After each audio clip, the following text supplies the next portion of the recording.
साल था 1986 का और जगह थी कैमरून का एक छोटा सा गांव, जहां अचानक से बड़ी ही रहस्यमय तरीके से सभी इंसान, जानवर, पशु, पक्षी जो भी उस गांव में मौजूद था उन सभी की मृत्यु हो जाती है। कोई नहीं जानता था इनके साथ क्या हुआ। ना तो इनके शरीर पर किसी भी तरह के घाव के निशान थे और ना ही कोई ऐसा सबूत मिल पा रहा था जिससे पता लगाया जा सके कि आखिर उस दिन हुआ क्या था, जो अचानक से उस गांव में सभी इंसान, जानवर, पशु, पक्षी जो कोई भी मौजूद था उन सबकी मृत्यु हो गई। क्या है कैमरून के नायोस विलेज का सच, जानने के लिए अंत तक बने रहे।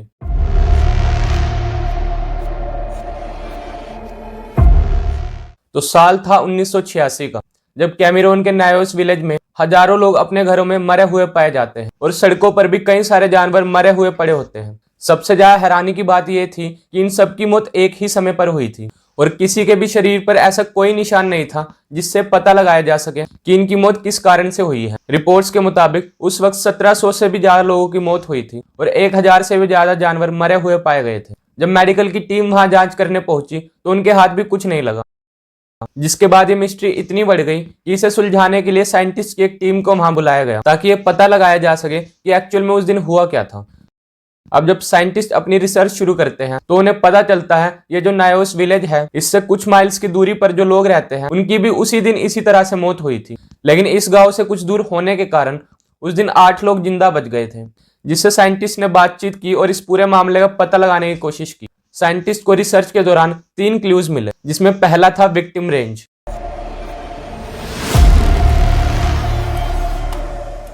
साइंटिस्ट को सर्वे के दौरान जहां जहां बॉडीज मिली, फिर चाहे वो इंसान की हो या जानवर की, इससे उन्होंने ये अंदाजा लगाया इसका इम्पैक्ट कहां तक हुआ था, यानी गांव से कितनी दूर तक लोगों की लाशें मिली हैं। तो सर्वे के दौरान उन्हें पता चला कि उस गांव में अचानक से एक एक्सटिंक्ट वोल्केनो की लेक बन चुकी है, जो कि पहले नहीं हुआ करती थी। और उन्हें जितनी भी बॉडीज मिली है वो इस लेक के 12 माइल्स यानी लगभग 20 किलोमीटर के दायरे में ही मिली है। और जो गाँव में पहले से लेक हुआ करती थी उसका कलर भी ब्लू से रेड हो चुका था। Second clue, CO2 level.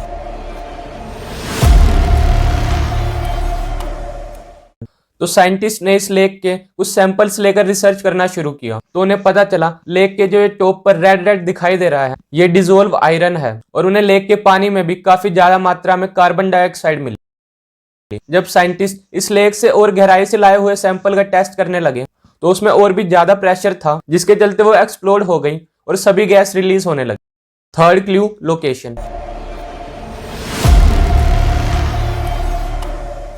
वैसे तो लेक में CO2 का होना काफी नॉर्मल सी बात है और यूजुअली चलते भाव के साथ लेक से CO2 गैस रिलीज भी हो जाती है। लेकिन नायोस की जो लेक थी वो पूरी तरह से चारों तरफ से पहाड़ियों से ढकी हुई थी, जिससे उस लेक का जो पानी था वो भी स्थिर था और किसी भी डायरेक्शन में फ्लो नहीं कर रहा था, जिससे वो जगह और भी ज्यादा खतरनाक हो जाती। क्योंकि कैमरून का ट्रॉपिकल क्लाइमेट है जहां टेम्परेचर ज्यादातर हॉट ही रहता है और कभी चेंज भी नहीं होता, जिसके चलते उस लेक का जो टेम्परेचर था वो कभी चेंज नहीं हो पाया और पानी का भाव ना होने के कारण उस लेक से कार्बन डाइऑक्साइड रिलीज भी नहीं हो पा रही थी, जिसके चलते पानी में इतनी ज्यादा कार्बन डाइऑक्साइड इकट्ठा हो गई कि उसमें काफी ज्यादा गैस जमा होने लगी। और लगातार प्रेशर बढ़ने के कारण एक दिन अचानक से पानी से एक बड़ा सा गैस का गुब्बारा निकला, जिससे चारों तरफ हवा में कई किलोमीटर दूर तक कार्बन डाइऑक्साइड फैल गई।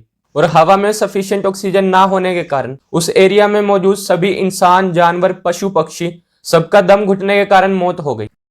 ऐसी पूरी दुनिया में 3 लेक्स हैं, जिसमें से 2 तो कैमरून में ही है और एक रवांडा में, जो कि अफ्रीका का ही पार्ट है। बाकी आपको वीडियो कैसी लगी कमेंट सेक्शन में जरूर बताएं। Till then, good bye.